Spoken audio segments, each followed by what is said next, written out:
In today's video, I'm going to teach you how to make 1980 filter Affinity Photo. We'll build a warm, slightly faded look reminiscent of retro film using just color balance and a vignette, and we'll do it non-destructively so you can fine-tune anytime. First, open Affinity and load the photo you want to style. Working at full resolution helps the effect feel authentic, so start with the best version of your image. If your layers panel isn't visible, that's okay. We'll add everything as layers so you can toggle them on and off as you go. Next, click Pixel at the top to make sure you're in the pixel editing workspace.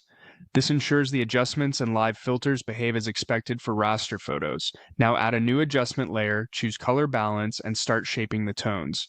Switch between shadows, midtones, and highlights in that panel. For a classic 1980 vibe, think warm highlights and midtones with cooler shadows. Nudge the sliders toward red and yellow in the highlights to add that sun-kissed cast. Then add a touch of red and maybe a hint of magenta in the midtones to keep skin and skies lively. In the shadows, bring in a little cyan or blue to introduce depth without crushing detail. Keep movements small and check the overall balance frequently. The look should feel nostalgic, not overcooked. You can toggle the adjustments visibility to compare before and after as you refine. Then add a new live filter layer. Go to Colors and choose Vignette. A subtle vignette pulls the eye to the center and completes the period feel.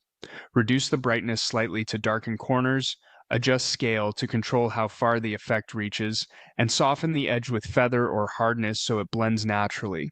Center it over your subject and keep it gentle, just enough to frame the scene. That's it, the 1980 filter, crafted cleanly and ready to reuse on your next image.